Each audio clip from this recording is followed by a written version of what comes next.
2 years since I launched this Entrepreneur TV channel on YouTube, and we just reached 2 million views. So we continue to grow, connecting entrepreneurs around the world. And so we thought, what better way to celebrate this and then a Q&A video. So I've got lots of your questions. These questions actually have come from a very special group. This is my Entrepreneur Mastermind group. They sent in a whole bunch of different questions for this episode. So I'm going to go through these different questions. And we basically have every single month a mastermind group where everyone comes together. They have a chance to ask questions. They get to hear from some of the people in our entrepreneurial community that are actually building their business. Some of the questions that we got here are really, really good questions. So we're going to jump into them, and you're going to get a bit of an idea pretty quickly which one of these might be most relevant also for you and where you're at. So the first question is actually from someone in England. Her name is Lafina Demandis. So hi, Lafina. And Lafina has a company called eurekadoc.com. So what she does is she actually helps doctors and anyone in the medical profession see ways they can niche their brand, and also how they can get involved in other specific areas. Like she actually has how to be a doctor for astronauts, like space doctors, and all different niches that people can actually start focusing at, which is wherever their passion happens to be. And her question is, what are the most important considerations and best ways to deal with competitors who want to partner with you? Okay, so this is kind of interesting, because a lot of us, when we're starting a business, we're very protective. We're like, I don't want others around me to know what I'm doing, without realizing that we are living in such a collaborative society now. You can pick any industry and you can go right to the top of the industry, including in coaching and training, including in consulting, and the people who are right at the top will already have partnership programs where they're working together, either as a marketing partner, as a content partner, as a distribution partner with others in the field as well. You know, you can go out today and be partners today with Amazon and market anything on Amazon and actually get a percentage from it, right? Or actually use something like Facebook, or use a CRM system or an account system, and find whoever is supplying that to you. They'll have a partnership program that you can join as well. So my answer to you, Lafina, is the person you think is a competitor is not a competitor. The person who is looking right now potentially at the same customer that you are to serve that customer, there's a very, very good chance that if you actually work together with them, the customer would have a better experience than if just working on their own. So what can that look like? Let's say, for example, you have someone that's delivering training to doctors just like you are, and maybe they're doing it a slightly different way. Maybe they're doing it online, or maybe they're doing exactly the same way. They're running workshops like you do, and so they're out there running those workshops. You know, if you actually go to them and said, well, we've got a group of people who are on our database, you've got a group that's on your database, why don't we run a joint event together and just see what happens if we actually brought everyone together?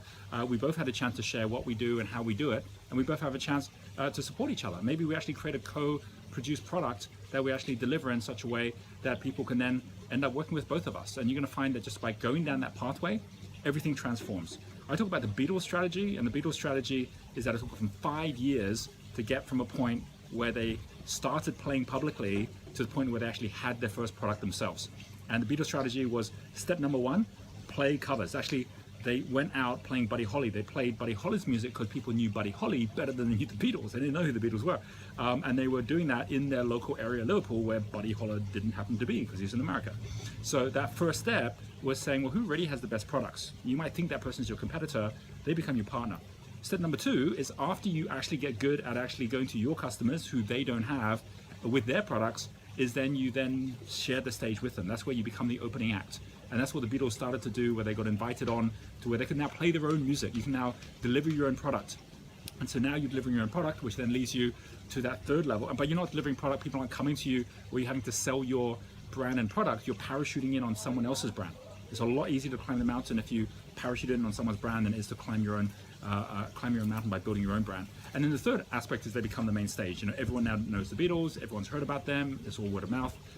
And of course, at that point, they'll have other people who are now the ones playing their covers. They now have other people who are the ones who are now their opening act. And so just always know that this ecosystem continues to grow, and anyone that you've got out there, provided you actually are able to connect with them in the right way for the good of the customer, you'll find a way to work together.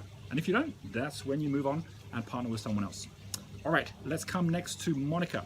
So we have Monica Batsuk here, who has her website, monicabatsuk.com, and she helps entrepreneurs now really all over Asia, actually, She says, I've been having traffic capacity issues. Okay, we've got a very technical question here. Traffic capacity issues from my website, right? So my website performance is down. It's going a lot slower than it should do. I wonder if you have any suggestions or directions I could use in terms of creating online business systems, and what would you do if you were me? I built the site myself. Okay, so for anyone out there who is designing a site or is putting any experience online, your speed is everything. You know, it's like if you actually look at why something like Google has become so successful, or why something like Facebook's become so successful, people underestimate how much that has to do with the fact that people don't like waiting for a website. So if they're waiting, they'll drop off, they won't come back again. And these are all things that you can actually track through analytics. The number one thing you need to do is make sure you actually have the right service provider, which is where you're actually hosting your site. The good news, again, talking about partnerships, is you can go straight to Amazon today, and Amazon actually has got their entire hosting site. In fact, Amazon now makes ridiculous amounts of money through their hosting, where they will host for you. They'll give you all the tools that you need. They'll make sure your site never goes down, and it's super fast, right? So you want to make sure you're not, like, clearly what you did is that you actually got your site and you put it onto a server or a service provider who was clearly very slow, wasn't able to keep up with your demand. And so you just have to relocate, right? And that's about you saying, right, where do I actually want to locate? Where's the very best place for me to host my website?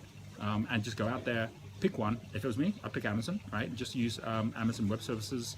Go see how cheap it is to actually use them. And you're gonna find, this is for everything, by the way, not just for where you host your website, it's where you do your accounts, it's how you manage your CRM system. The very, very best in the world tends to also now be often the cheapest. And that's because in the old days, when people weren't leveraging, if you wanted someone better, you had to pay for the expertise. Today, everyone's smart enough to figure out they can create a platform where whether they're delivering a service to one person or 100,000 people, it's really not that much difference in price. But in the case of 100,000 people, you're sharing that cost across 100,000. So it actually becomes a lot cheaper for everybody. That's why so many of the best services in the world are actually free to start with. So just go out and relocate. That's the first thing. What I'd say as well, in terms of what would you do if you were me, I wouldn't build the site myself, right? Like, you've got too many other things you should be doing. And the most important one is to be serving your customer. So that is like a fundamental critical thing for everyone watching. Ask yourself, how much of my time am I actually serving my customer? If you don't have a customer because you're just trying to start a business and you're trying to start a product, remember that your business doesn't actually start when you have a product. Your business starts when you have a customer. So it all starts by basically saying, well, who's my first customer? Start with your user group, right? Oh, these 3 or 4 people are the ones I really want to serve. Start asking them how the product that you've actually got or what you're designing is designed to serve them, and is that a big enough problem that it would actually make them want to buy it? Get them involved in it, because if it is, then they're going to help you to actually co-create it. And this is the opposite of what used to happen, where, you know, build a better mousetrap, right? You know, build it, they will come. That's the industrial age. We're now in the technological age, which is all about the customer, not about the product, right? So don't be there building the website. Be there speaking to your customers, and outsource that part about building the website. Use Fiverr, use 99 Designs. Use one of the platforms where you can find a great designer who's going to be able to do that easily for you, and you can pay for that because you're going to have a customer who already is actually wanting that service. Right. Next, I'm going to come to Julian Farquhar in New Zealand, who has just set up a website, julianfarquhar.com. Right now, I do career and life transition coaching, and I have a passion for karate. I want to earn income where I'm not selling my time. So I've launched a new site called Julian Farquhar on Foursquare. So how do I get my first customer? All right, so we've just been talking about that, getting your first customer. There's 3 fundamental steps if you're just getting started.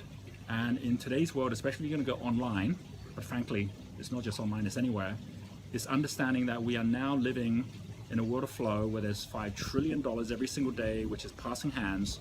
And we're at the very beginning of any terrain, which includes online. It begins with the rain comes down. You know, it's like here in Bali, this happens. You know, that like there's rain coming down and everything's dry. And so it doesn't matter where you are, you're going to get wet. Okay. So in the early days of the internet, you can just go set up a website like on Foursquare or a WordPress site.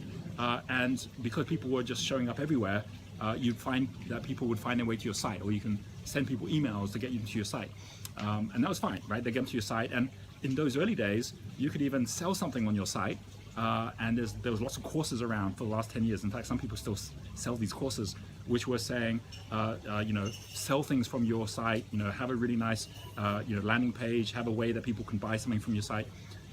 Those days are gone.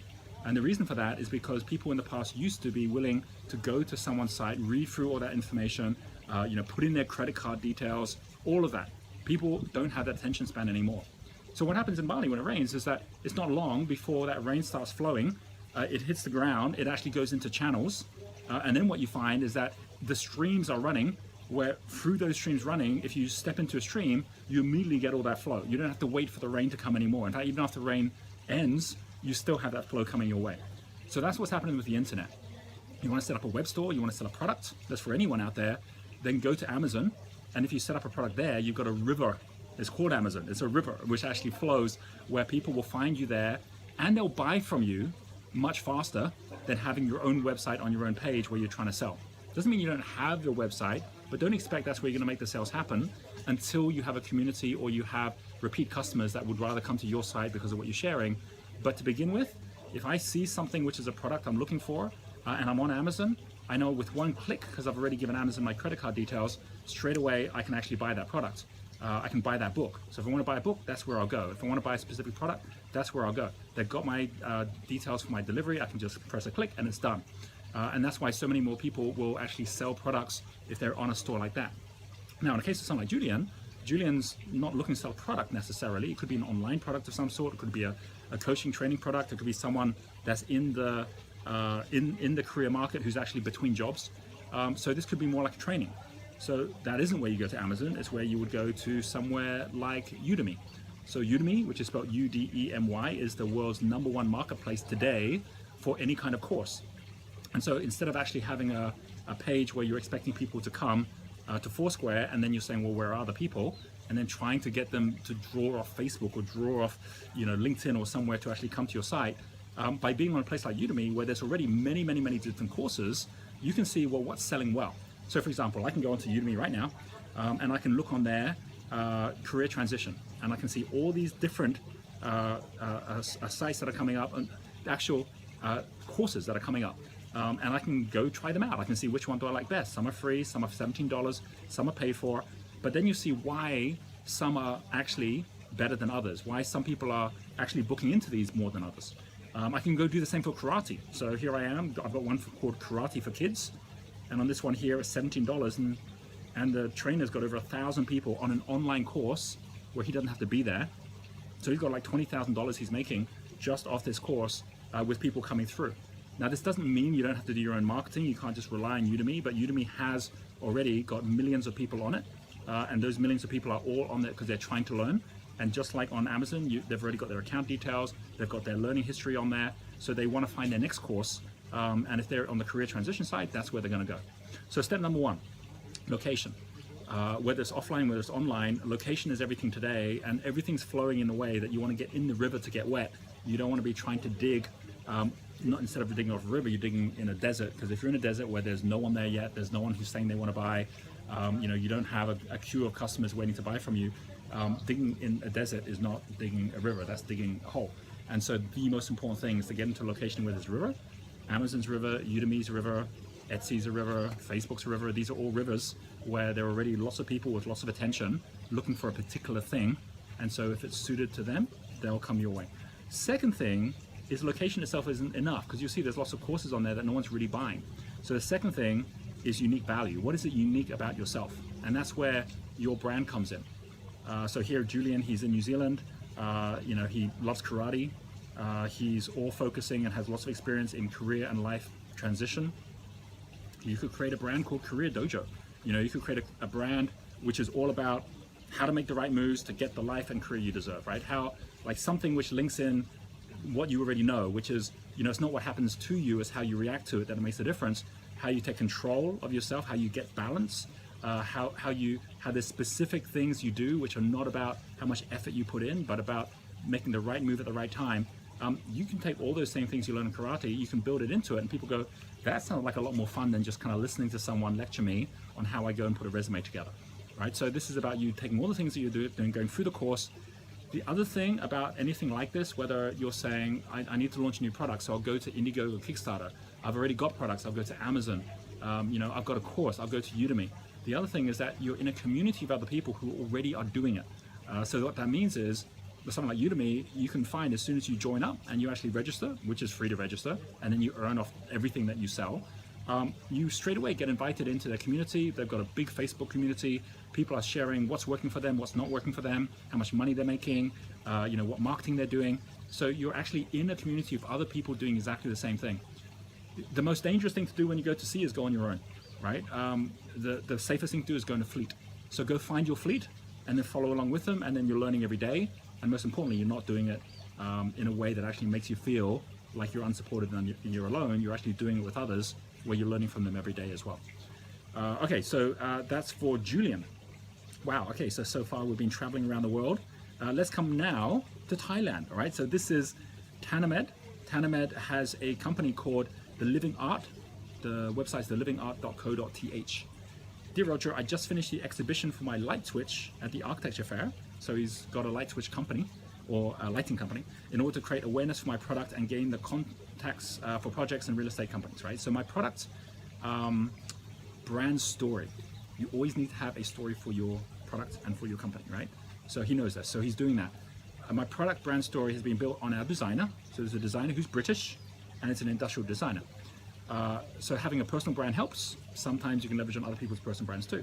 However, our supplier or the owner of the brand decided to discontinue the agreement with the designer and didn't want to use him for the advertising material anymore. They claimed it's too costly, so we can't use him in our advertising material, and we have to change the story of our product with a brand.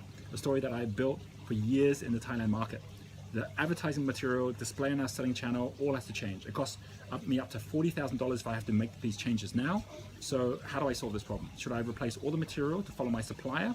Or should I ask my supplier to continue paying? Or should I just not pay at all? And then who else would pay for it, right? So what do I do? It's very interesting when Richard Branson sells his Virgin companies, he'll get the money for the sale of the company, but he'll keep earning a royalty for the use of the Virgin name. So when you have a brand and the brand's got value, people will continue to pay just for that brand. And that includes whether it's your personal brand, people will pay you more money for speaking engagements or for product endorsements or even for partnerships on their products. Company brands is the same way. People will work with you and be willing to give you shares in their business if they could actually make it a Virgin company. And similarly, exactly the same when it comes also to the idea not just of yourself or your company, but also your product brands, right? So by actually knowing you've got certain people endorsing products or having them in your videos, that makes all the difference as well. So knowing that, what's my advice? My advice is to you is that you actually start building your own brand, Tanamed. Here's the point. The people who already recognize this person as the designer and knows their brand, the name of your lighting is not changing.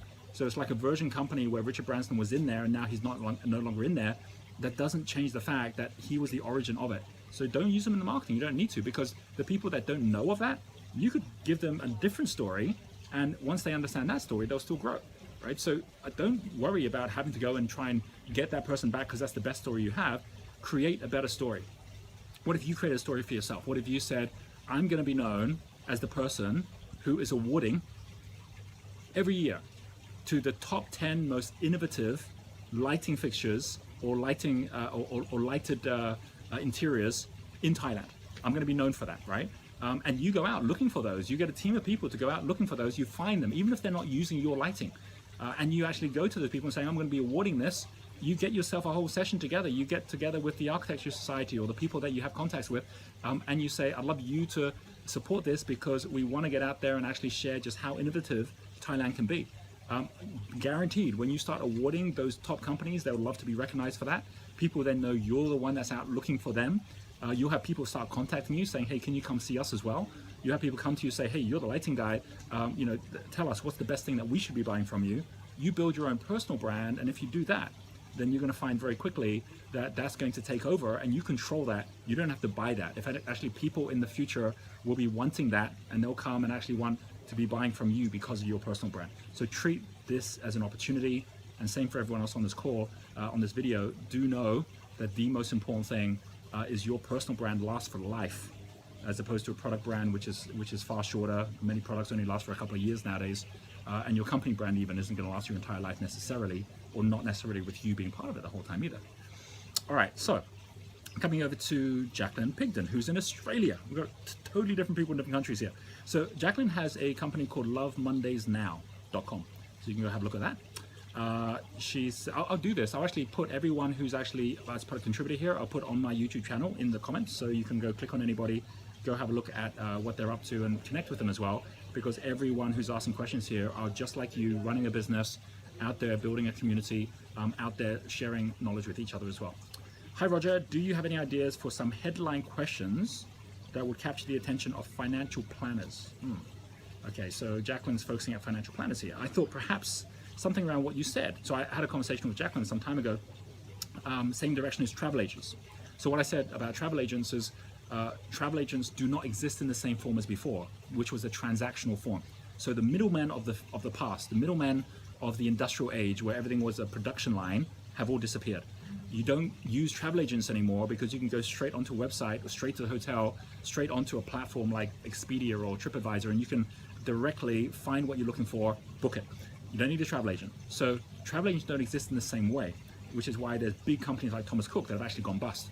But that's transactional travel agents, where someone's just there to kind of like take you from A to B. Just like switchboard operators do not exist anymore, you just make the phone call. So anyone who's a middleman, whether you're a real estate agent, whether you're a teacher, right? Whether you're a doctor, where most of what you do is transactional, just saying, well, here's the drugs you need, you will be out of a job, provided you're focusing just at the transactional side. So why are most of those travel agents not out of jobs? Because they upgraded themselves from transactional to transformational.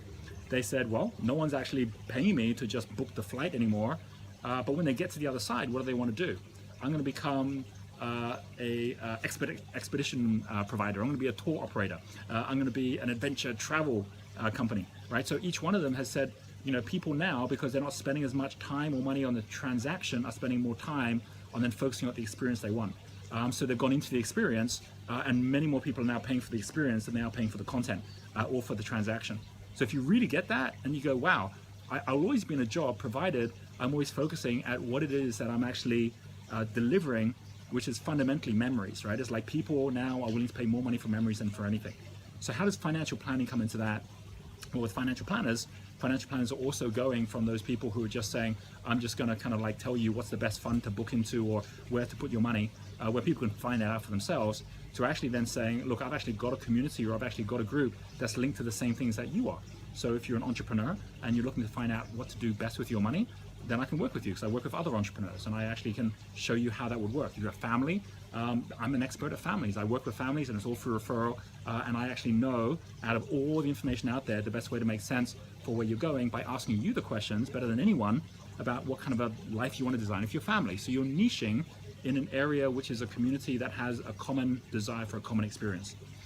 So the question is, well, what would be some headline questions I could ask, or what would be my, okay, here we go, what would be my marketing campaign promise, the goal for working with me, and how, and what it would look like. Okay, creative ideas. So think for a moment about, you'll never be remembered for the product you sell, you'll always be remembered for the problem that you solve. So it all begins by saying, well, this is about the financial planner themselves. What's the problem you're looking to solve for them? And the biggest problem that financial planners have is they're spending their entire time out there themselves chasing for business, right? They don't get enough business coming their way most of the time because they actually haven't niched and they haven't actually understood this for themselves. So you want to focus right at that problem, and you want to be able to deliver a solution. So remember, problem first of all. Why am I even listening to this? Okay, that is my problem. Yes, I'm listening. Product, what is it you're going to deliver for me? Or you're going to solve that problem? All right, heard that before. What are you going to do differently, right? The process or the product from the promise, which is the how. Oh, that's how you're going to do it. Going from right brain, which is like, I want that solved, to left brain, which is, I believe you can solve it. And then prove it. The proof is going to be basically who, right? So you're going from the why to the what to the how to the who. You're going from the problem to the promise to the product to the proof, right? So in your case, you could do that, I don't know, you could do something like, say, instead of flight planning, you could say, instead of financial planning, you could say flight planning. You could say your financial flight plan. You could say, you know, going from transactional to transformation. And you could say, stop chasing your business, or stop chasing for the business, you know, and build a community that are with you for life, right? How do you do that? follow the process that I've connected with, and the financial planners that are creating niches in their market where they're ending up with customers for life. And if you just go down that pathway where people go, that sounds like something I should have a look at, all right, like who's involved in this, and you start by actually having a couple of financial planners that are willing to come on board who people have heard of, even if you discount your rate, even if you bring them in complimentary to begin with, so that people go, oh, I've heard of that person, I've seen them in the news, or there's someone that's already got a brand. If they're working with Jacqueline, I better find out what Jacqueline's doing, and you're getting it connected in to that whole idea. And in the same way you got Love Mondays now, you know, why not actually build that up to Love Life now, right? So you've actually got something that's linking the whole idea of financial planning with life planning, because at the end of the day, you're not really looking to plan your financials, you're actually looking to plan your life. All right, let's come over to John. So we've got John Masters here from Visionnaire, visionr.io. I had a really interesting last quarter where I focused on understanding who I am, what I love to do, and then working with branding and marketing specialists to brand that up. Great, that's good. Figured out who my ideal customers are, inserted myself into their conversations, launched my new website at the beginning of April. Good progress here, John. And by the second week of April, I was knackered. Great, okay. This is called burnout or blowout, right? I launched my new website at the beginning of April. Okay, so the last few weeks I've been resting and spending time doing the Clark Kent thing. So I talk about Superman and Clark Kent. Even Superman has to be Clark Kent some of the time, right? So like that's what's going to make you the money while the new thing's getting started. So I was doing the Clark Kent thing to keep the cash flow running, and I'm now ready for my next big push, which will be my first promotion plan. Thanks for the advice last month. I gave him some advice last month how to do that. The problem is that I'm now a month into my quarter, and I'm concerned about my natural rhythm doesn't seem to match my quarterly rhythm, right? So he's got this goal for the quarter, but he's not taking the right breaks or the rhythms to stop it. Is that normal? Or should I be reducing the scope of what I'm trying to do in each quarter so that it fits and I have time in there for celebrating, recovery, and re-energizing? Great question. You have to have a weekly rhythm, and you have to have a daily rhythm where every day you re-energize, every day you celebrate, every day. Like this is like you eat every day, right? You sleep every day. So you need to take everything that's going to energize you and bring it into every day. Everything that inspires you, bring it into every day. For most of us, we don't do it because we don't schedule it. If you didn't schedule all your meals, you wouldn't actually have the time to eat, and you'd be hungry at the end of the day. If you don't schedule that time when you're actually inspiring yourself. I do it every morning when I wake up. I'll take an hour and I have a process and ritual I go through, which many of you have heard about. They're in the YouTube videos here as well, which inspires me for the whole day before the day begins. I always have one intent for the day, and at the end of the day I check in and say, how do I do against that intent, right? And I'm either earning or learning, right? You're either learning something new, or there's something you've actually now gained that you didn't have before. So what's really important is to have that daily cycle, whether you're doing your Clark Kent time or your Superman time. Have your weekly cycle where you've broken that down into weeks as well. One quarter, 13 weeks. 13 weeks goes by pretty quick. So if you don't know what it is you want to do, or once you know your quarterly plan within the first, second, third week, it's not going to happen. And the most important thing in all this is create the time and space to do it. If you're busy working and earning money working 4 days a week, take one day out, go somewhere totally different to work on your new project, and say, right, this is my project, this is my Superman time, this is my Superman space. And don't be there on your own. Find someone else to be accountable to. Even if that person only shows up for like an hour a day, or an hour in that day when you're actually going to meet with them, it makes you accountable. You know, being your own boss is the worst thing you can possibly do, because you made the one person who can't hold you accountable in charge of yourself, which is yourself. Whereas the moment you have someone to, like, go to the gym, get yourself a trainer, you've got someone that you're being accountable to. And even if that's someone who works for you or someone who's a friend, by saying, hey, show up, I'll present to you, I'll tell you what I'm going to do next week, and then come back again and hold me accountable to that, you will find ways to get it done. Do remember that your unconscious brain works an awful lot more than your conscious brain, and your unconscious brain will work on whatever needs to be done because of the consequences. So if you've got a consequence, which is meeting with someone and not getting it done and feeling bad about that, you actually get it done in a way that if you don't have that meeting and there's no consequence on not doing it, it will just get put off from week to week and it will actually never happen. Right? So absolutely, if you don't do that, if you're not feeling in flow, it's because you're not taking those breaths. Just like if you swim and you don't take those breaths, you're going to be out of breath, right? So get the rhythm right, and everyone's got a slightly different way to do it. Do it in a way that actually works for you. All right. Okay. Sarah Taylor. So Sarah Taylor is a world championship bodybuilder and posing champion as well. She has here, what are some tips for conquering emotional mental conflict to non-flow activities? For example, conducting surveys, cold calling, approaching people regarding collaboration, promoting. I'm in a deeply introverted mechanic space right now. So our wealth dynamics profiles is 8 different paths. Sarah's a mechanic, which is very much like Mark Zuckerberg running Facebook, is someone who is really good at being able to look at the system, definitely doesn't want to go cold calling, doesn't want to go out spending time with people. So I'm in a deeply introverted mechanic space at the moment, but need to be in a more extrovert star space. Sarah, you don't. I know we've talked about this as well. This is all about you getting the right team in place and just getting someone on the blaze energy, which is someone who's really good with people already. Actually, I've had a conversation with Sarah since she asked this question, and I actually got Sarah to actually name the person she could think of that she already knew who was out there that already was naturally great with people. Sarah did. I said, what's her number one problem or challenge this year that she's looking to solve? And Sarah said, I actually don't know.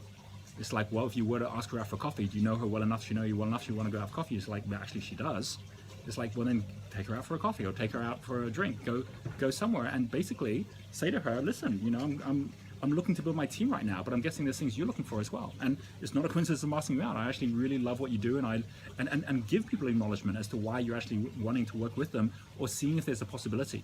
And the great thing is you go looking for someone who's really well connected to people because it's what they naturally do. And even if they can't work with you, guaranteed they'll think of someone who can, because they're already more connected if you're an extrovert than you are as an introvert. So you always find the right people doing it that way. So if you're a creator, if you're someone trying to start something new, if you don't naturally like going out meeting with other people, think, who do I know in my network who just does that naturally? They'll want to go out of their way to help you, because people who are more extrovert, they actually get their reward by being able to connect people within their network in the first place. So just overcome that fear of going out and making that contact, and realize you're doing that person a favor by actually connecting up with them and asking for help. And by the way, don't ever shy away for asking for help. That's one of the biggest things I do every morning as part of my meditation process, is saying, who can I ask for help today and what value can I give them in return? And you'll be amazed at how much you can give value to everyone in return for their help, even by just being interested in where they're at and interested in how you could help them. That in itself actually gets them thinking about, well, where do I need that help? And that already gets them on the path of actually solving that biggest challenge they've got as well. All right, I got Peter Solway here. So Peter said, I am thinking deeply about my future vision at the moment, right? So talking about the future of where you're going. I'm an orange level supporter. Orange means that you're working for other people, or at least you're chasing the business as opposed to the business coming to you.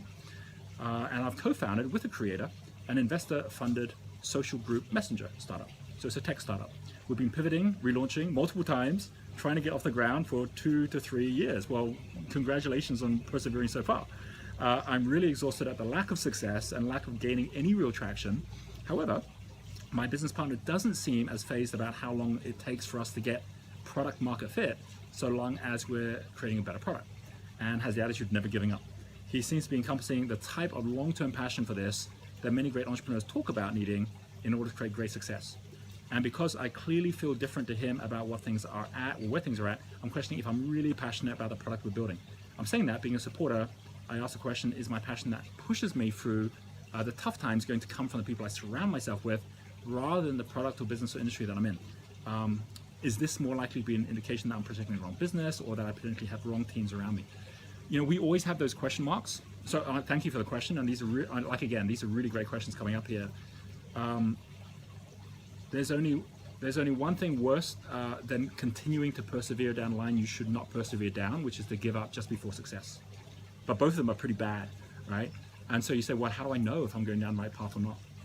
And this has something to do with future vision, which is what you said at the beginning, which is, can I see a future vision where the success of this company is part of that future vision? Because if you go, it's not really in there, it's like I'll be doing other things, then don't be doing it, right? You'll do your partner a favor by saying, we've got to find someone else that can take on what I'm doing. If in your future vision you go, it doesn't excite me to have this business in here being successful. Now that's different from you saying, oh, if it's successful, I'd be really happy with it being in there. If it's not successful, that's the issue. Because then this has nothing to do with your future vision, your path. This has everything to do with your execution. The fact that you haven't made it successful yet.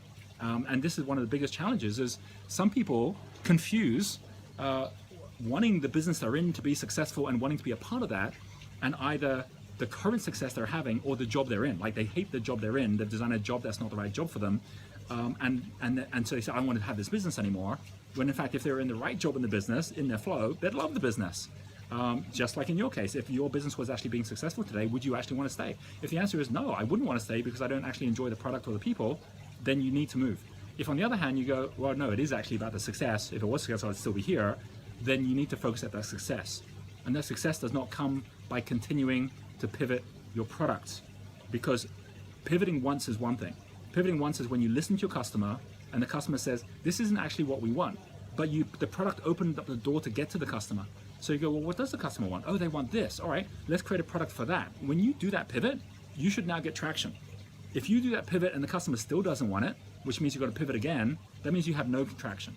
Now, it could be, so if you've actually pivoted, lots of different product ideas, which creators do a lot of, and you don't actually have customers yet, then you're doing something really wrong right now, right? Which is a little bit like basically trying to score the goal with no opposition team and with no referee, and the game isn't even on yet, right?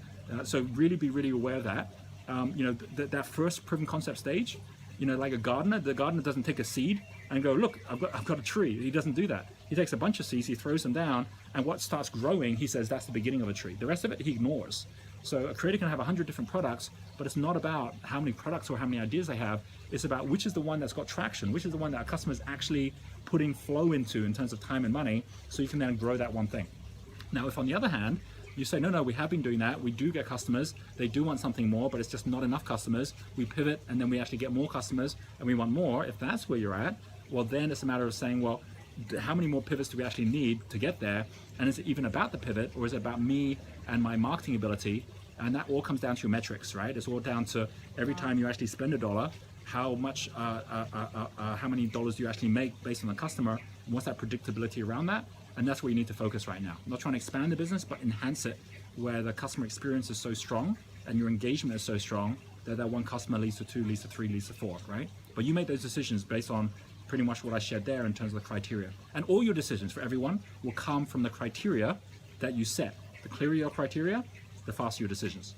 All right, next we've got Steve Hill. Okay, we've got just 3 more questions here, so we're covering a little bit of ground. We have Steve Hill. He has a couple of different companies. He has 2 main areas of business. He's in New Zealand. He has Mind Warriors International, which has a focus on distribution of self-intelligence training systems for training organizations globally. And they do it through licensing. We also act as a licensee in New Zealand for Mind Warriors, which is mindwarriors.co.nz. And the products we have are all a part of the Jolt, J-O-L-T brand. We're combining the Mind Warriors International website with the Jolt products website, so there's 2. The site is for our licensees to refer to as we grow. Currently we have 3 other licensees. Our New Zealand licensee website, mindwarriors.co.nz, for New Zealand customers. Our current general manager says he'd rather have just one brand, Jolt, as in New Zealand people would know the product brand more than the business brand, and all the story content so far on the Jolt website is from New Zealand. My thinking is other licenses aren't called Jolt Australia or Jolt China. They have their own business brand licensing our product. So why would we call ourselves Jolt? Are we complicating things having 2 brands, Mind Warriors and Jolt? Okay, this is actually a really good question, because a lot of people get very, very confused about the difference of a company brand and a product brand, which I talked about earlier. Within Entrepreneurs Institute, Roger Hamilton is a personal brand. Entrepreneurs Institute is the company brand. Wealth Dynamics is a product brand. Entrepreneur TV is a product brand. My Millionaire Master Plan book is a product brand. My Fast Forward Your Business events is a product brand. You need to have product brands because the product brands allow other company brands to link to them. So when you come to our Fast Forward events, we have many partners there who also bring people to the Fast Forward events as well.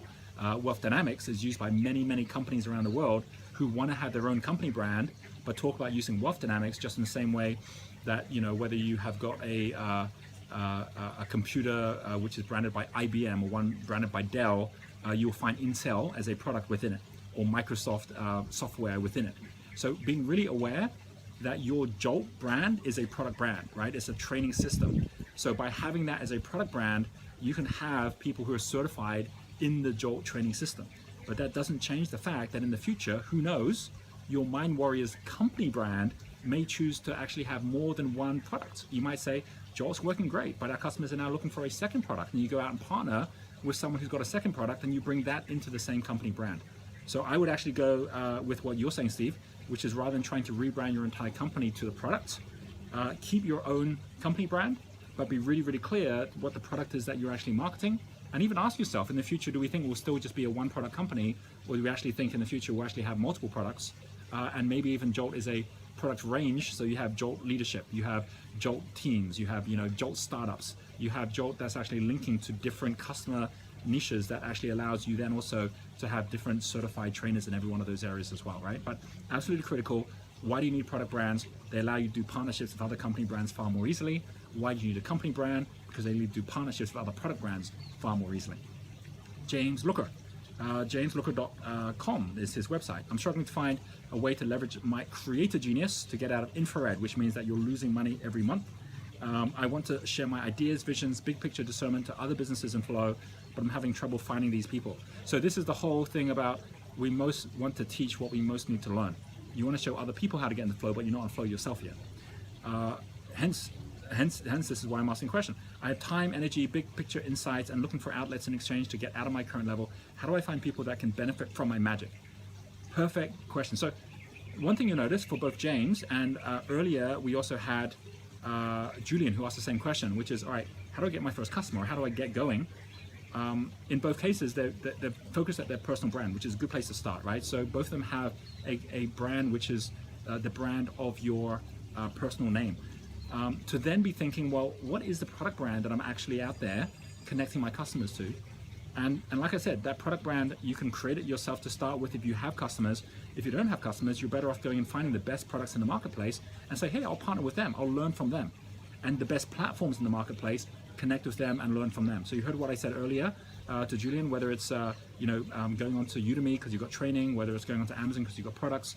Choose the place already where others just like you are out there actually delivering results, and you'll find in every one of those cases, and even if it's just your time, you can go straight onto Upwork, right? You can go straight onto Freelancer, and you can say, well, I've got a skill set as an accountant, as a web designer. I've got a skill set as an administrator. What are other people on there actually making as money, where they're actually offering their services and already getting business coming their way? Connect with those people saying, hey, how's business going with you? You'll find the people that are doing well. They'll share with you what they're doing. Almost always, you'll find the best guys are overloaded and they're looking for help anyway. They know how to market. They've got a reputation. They've got the trust. They've got a river and they're looking for someone else to flow from, right? All big rivers have tributaries. So be a tributary for a river. Go connect to the people already who are doing the things you want to do, but have got the money, but not the time. You've got the time without the money. So follow the flow is about connecting with others already in the flow, rather than kind of like being in the desert, digging a hole, wondering when the water's going to come, right? So that's absolutely what you should do. Don't start by saying, what should I be doing? Start by saying, who's my customer? Who's my partner? And get a list of your top 10 in both of them. Phone them up, speak to them. Don't just send emails, but actually get connected, meet with them. And every one of those meetings, you'll learn something from it. If you come from a place who's saying, I love what you do, I'd love to find a way to work with you. What's the biggest challenge you've got that I could actually support in some way? If 6 months from now, your life was different, what would you be doing you're not doing today? What would you not be doing anymore? What would shift, right? And if you come from a place where people, instead of looking at you suspiciously saying, why are you asking these questions, are coming saying, hey, here's someone who actually really genuinely really wants to support me, because they're in a position in their life where they know they're better off working with someone they can support than just trying to go out, figure it out for themselves. You'll be amazed at how much people are willing to be open about that, because we all have challenges that we're looking to solve. And when someone shows up and actually says they're going to help us to solve it, not coming as a problem, but coming as a solution, it's amazing how quickly you're going to find ways that you can actually help people, and that as a result of helping them out, even if it's just for free to start with, you'll find ways that they're going to be willing to pay you. And always know, if you're going to help with someone, don't just help on something where there's no way to measure it. Make sure it's helping on something which allows them to either go off and make more money, so you can actually measure how much more money got made by you getting involved, or you find a way, or they find a way to save money in what they're doing. And so as a result, instead of more revenue, you got more profit. But both ways, there's an actual monetary return on investment by you being there. And then it's just a matter of time before it's going to be clear how much money is the right amount that you'd be earning by helping them out as well. You always, when you're at infrared or red level, make more money helping someone else to make more money themselves than you will trying to just make the money from scratch yourself. And that gets to the final question here, which is from Yong Kang, who's in Singapore, nerdycreator.com. Here is what Yong Kang says. He says, hi Roger, I was rewatching one of your YouTube videos on Identify Your Identity, which is the branding one, and I realized my top 3 role models have changed. Previously, I felt lost in the animation industry, so he's an animator. now that I'm a self-help author, not an animator, I ask myself again, who are my top 3 role models? So when you're getting to your identity, it's all about role models. When you're getting to your business identity, it's all about business models. And here he says the names I came up with for the top 3 role models is Lao Tzu, Dr. Wayne Dyer, and Eckhart Tolle. All right, so we've heard of some of them. For a week, I was really afraid because they are great spiritual leaders and philosophers. I was drawn to what they were teaching, but I felt intimidated at the same time. What do you do when your role models are so successful and you are just starting out? Well, the first thing is you don't compare yourself to them. You get inspired by them. I'm interested in self-love. I'm interested to help others with it, but not as interested to learn more about it now. On the other hand, it's something I'm currently very interested in learning now and see myself in as the future. So what identity of how can I brand myself right now as an author? How do I transit between the two? Okay, so this is exactly what I just said. Do not go out trying to just be a self-help author. Go to the people you really care about, the ones that you'd love to help. Okay, Lao Tzu's not around right now, but you go and look at what Wayne Dyer is doing, right? Even though Wayne Dyer, in terms of his life itself has passed away, like he passed away several years ago, his business continues, his products continue. He can, the organization that supports him continues and is selling his products as well, and they have partnerships. They do. Eckhart Tolle is the same thing. You can actually be working even with Amazon that sells all of Eckhart Tolle's books like The New Earth, and you can actually have those books that would actually be available for you to sell to the people that you know as well. You can have a work group around it that you're actually supporting people on that within the creative industry, and actually have people come around for a mastermind. Right? The most important thing is knowing that by going to the people who've got the best stuff in the world already, by you having a passion for that, you have a way already of taking the best, adding your own value to it. Imagine if you took a New Earth. Imagine if you took a New Earth and turned it into an animated book review of a New Earth. Imagine you went to some of Wayne Dyer's books. You actually did an animated book review. You put them on YouTube. Now you've got animated book reviews on YouTube that people would start watching, and you see what people love and how they love it. And you're taking your skill sets, you're taking your passion, and now your purpose, and you link it all together as well. Right? This is the fundamental key to this, is knowing that this is about standing on the shoulder of giants. You don't have to go start again, start from the bottom while they're up there. You can start from where they left off and build it up from there. And that would be my final thing I'll say to everybody. We as humanity are taking those steps up.